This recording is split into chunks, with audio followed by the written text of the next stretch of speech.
ধৈর্য ধরো, তোমার জন্য যেটা বরাদ্দ সেটা দেরিতে হলেও আসবে ইনশাআল্লাহ। যে তোমার খুশির জন্য নিজের খুশি ভুলে যায়, তার থেকে বেশি ভালো কেউ আর বাসতে পারে না। অপমানের জবাব সবসময় চড় মেরে বা কথার মাধ্যমে দেওয়া যায় না। মাঝে মাঝে অপমানের যোগ্য জবাব কাজের মাধ্যমেও দিতে হয়। সময় যখন খারাপ যায় তখন অনেক কিছু শুনতে আর সহ্য করতে হয়। কষ্ট দেওয়া মানুষগুলো এমনই যে বিষ দিয়ে বলবে খেতে হবে, আর বিষ দেওয়ার পর বলবে তোমাকে বাঁচতেই হবে। সম্মানের ভয় কখনো এক হতে পারে না।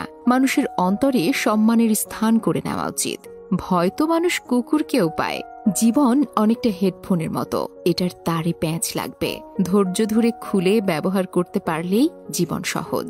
শিশুদেরকে ধনী হতে শেখাবেন না, তাদেরকে সুখী হতে শেখান। তাহলে সে বড় হয়ে কোনো জিনিসের মূল্য না খুঁজে মূল্যায়ন করতে শিখবে। তোমাকে ভাঙতে যাওয়া মানুষের সংখ্যা কখনো কমবে না, তুমি বরং নিজেকে গড়তে শেখো। যদি আপনি এমন একজন মানুষের অপেক্ষায় থাকেন যে আপনার সকল সমস্যার সমাধান করে দেবে, তাহলে একটু নিজের আয়নার সামনে দাঁড়ান।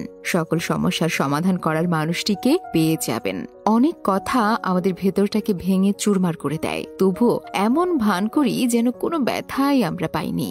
নিজেকে এমন ভাবে সাজিয়ে নাও, যারা তোমাকে একা করে গেছে তারা যেন একদিন তোমাকে দেখে আফসোস করে। মনের অশান্তি সবচেয়ে বড় অশান্তি, যেটা কাউকে বোঝানো যায় না। বললেও অশান্তি কমে না। মানুষ শুধু ব্যথায় না, কথাতেও মরে যায়। কথাতে যে কত ব্যথা তা শুধু আঘাতপ্রাপ্ত মানুষেরাই জানে। যে কোনো অবস্থায় যখন তুমি শান্ত থাকা শিখে যাবে, তখন বুঝবে তোমাকে কোনো বাধাই আর থামাতে পারবে না। বন্ধুত্ব করার মতো যোগ্য লোক পাওয়া না গেলে একা থাকুন, তবুও অযোগ্য কারোর সাথে বন্ধুত্ব করা উচিত নয়। ভালো হয়ে থাকাটা কঠিন কিছু না, কিন্তু অনেক খারাপের মাঝে ভালো হয়ে থাকাটা অনেক কঠিন। জীবনে কাউকে পাওয়াটা বড় কথা নয়, জীবনে যাকে পেয়েছেন তাকে জীবনের শেষ পর্যন্ত কাছে পাওয়াটাই বড় কথা। যে আঘাত দেয় সে ঠিক ভুলে যায়, কিন্তু যে আঘাত পায় সে শত চেষ্টা করেও ভুলতে পারে না।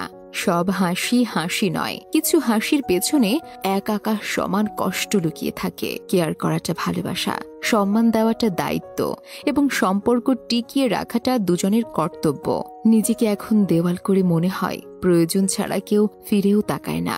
প্রবাসে থাকা স্বামী, সন্তান অথবা স্বজনকে কোনো প্রকার টেনশন দেওয়া থেকে বিরত থাকুন। প্রবাসে হঠাৎ মৃত্যুর অন্যতম কারণ হলো পারিবারিক টেনশন। এক অক্ষরের শ্রেষ্ঠ শব্দ হলো মা, 2 অক্ষরের শ্রেষ্ঠ শব্দ হলো বাবা, 3 অক্ষরের শ্রেষ্ঠ শব্দ হলো বিবেক, 4 অক্ষরের সবচেয়ে শ্রেষ্ঠ শব্দ হলো ভালোবাসা। ছোটবেলা সব থেকে বেশিরভাগ যে প্রশ্নের উত্তর দিতে হতো, বড় হয়ে কি হতে চাও? কখনো বলতাম ডাক্তার, আবার মনে মনে শিক্ষক হয়ে শিক্ষকের ছেলেকে পেটানোর স্বপ্নও দেখতাম আমি। আবার কখনো বাবার মতো বড় হতে চাইতাম, যা দেখতাম তাই ভাবতাম। আর এখন কেউ জিজ্ঞেস করলে উত্তর এমন হয়, আবার ছোট হতে চাই। সুন্দর মানুষকে খুঁজতে গিয়ে তুমি তোমার সুন্দর জীবনটাকে নষ্ট করো না, কারণ পৃথিবীতে সুন্দর মানুষের অভাব নেই, কিন্তু সুন্দর মন মানসিকতার মানুষের বড্ড অভাব। সীমাহীন ভালোবাসা থাকা সত্ত্বেও কিছু কিছু সম্পর্ক সামান্য ভুল বোঝাবুঝির কারণে নষ্ট হয়ে যায়। পৃথিবীতে মানুষ সবকিছুই খুঁজে পায়, শুধু নিজের ভুল ছাড়া। সবার ভালোবাসা সময়ের সাথে সাথে কমে গেলেও বাবা মায়ের ভালোবাসা সব সময় একই থাকে। ভুলে যাওয়া আর ভুলে থাকা, দুটার মধ্যে বিরাট পার্থক্য আছে।